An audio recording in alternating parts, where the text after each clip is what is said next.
প্রিয় দর্শক, আসসালামু আলাইকুম। আশা করি আপনারা ভালো আছেন। আলহামদুলিল্লাহ আমরা ভালো আছি। আমাদের মাঝে আজ উপস্থিত আছেন মোহাম্মদ ইয়াসিন ভাই। স্যার, আপনি কেমন আছেন? আসসালামু আলাইকুম। আলহামদুলিল্লাহ ভালো আছি মিস জান্নাত, আপনি কেমন আছেন? আলহামদুলিল্লাহ ভালো আছি। স্যার, আপনার কাছে একটা প্রশ্ন ছিল, নারীকে কি সবসময় সুন্দর হতে হবে?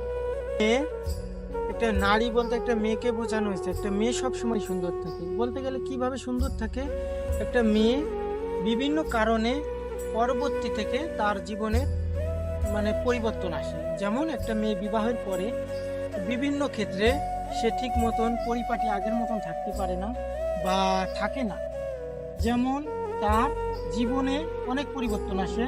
তাই মেয়ে কিন্তু মিস জান্নাত, মেয়েটা কিন্তু বা একটা নারী কিন্তু সবসময় সুন্দরী থাকে। বলতে গেলে সে সবসময় সুন্দর, অর্থাৎ সৃষ্টিকর্তা তাকে সবসময় সুন্দরী তৈরি করেছে। কালো হোক বা ফর্সা হোক, তার ভিতরে কিন্তু সৌন্দর্যটা সবসময় সৃষ্টি করছে ওই উপরালা। কিন্তু নারীর সৃষ্টি করছে সুন্দর দিয়ে, কিন্তু ওই নারীটা বা একটা মেয়ে পরিবর্তন আসে। মনে করেন একটা বিবাহের পর তার বাচ্চা হবে বা সংসার থাকবে, বিভিন্ন চিন্তা থাকবে, রান্না বান্না করতে হবে, বিভিন্ন ক্ষেত্রে তার পরিবর্তন আসতে পারে। কিন্তু নারী কিন্তু সুন্দর, বলতে পারেন একটা নারী বা একটা মেয়ে কিন্তু সবসময় সুন্দর থাকে। তাহলে আমরা কি করি, পরবর্তীতে একটা ছেলে কিন্তু ইগনোর শুরু করে যে তুমি সুন্দর না বা পরিবর্তন। আরে বেটা, তুই বোঝ বা তুই ভাব যে তোরই সংসারের জন্য কিন্তু সে পরিবর্তন আনতেছে বা করতেছে পরিবর্তন। এই পরিবর্তনটা হচ্ছে তোর সহ ছেলে মেয়ে।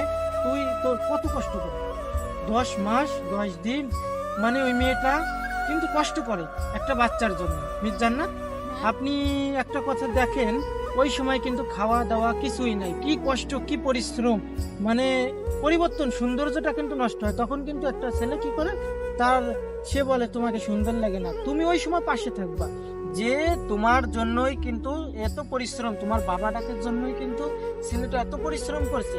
তুমি কত কষ্ট করে তোমার বাবা ডাক শুনেছে, সে মা হচ্ছে, তার রূপ সৌন্দর্য সবকিছু পরিবর্তন করতেছে শুধু ওই কাজটার জন্য, অর্থাৎ তার বাপ ডাক শোনার জন্য বা মা ডাক শোনার জন্য।